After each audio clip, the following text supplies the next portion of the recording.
तो जय श्री राम सभी को। आज हम श्लोक 40, 41 और 42 पढ़ेंगे। श्लोक 40 कुछ इस प्रकार है।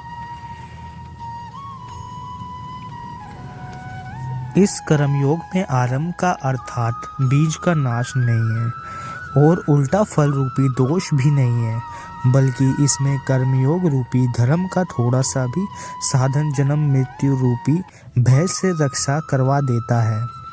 सबके लिए ज्ञान का, साधना का, साधुओं का मार्ग संभव नहीं है।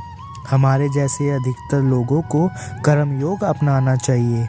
अगर कर्मयोग को समझकर हम सब उस पर चल सके तो कभी निराश नहीं होगी। अगर इस कर्म योग को हम थोड़ा सा भी समझ ले तो जन्म और मृत्यु के डर से बच सकते हैं।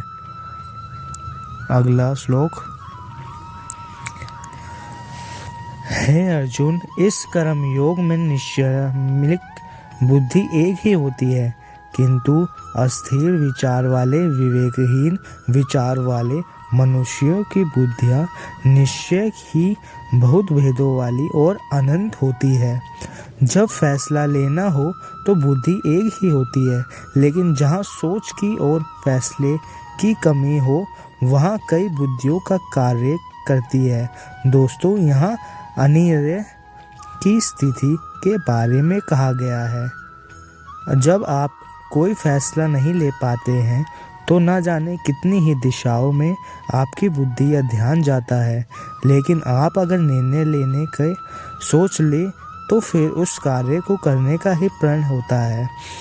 और अगर ऐसा नहीं है तो ऐसा होना चाहिए। अगला श्लोक।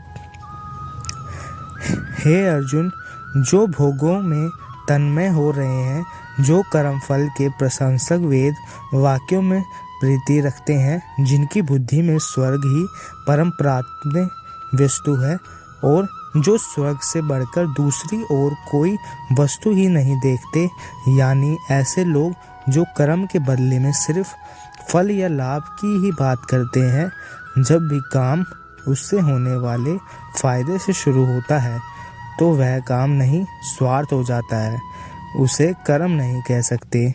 जो लोग ऐसा करते हैं उन्हें श्री कृष्ण कर्मफल का प्रशंसक बता रहे हैं।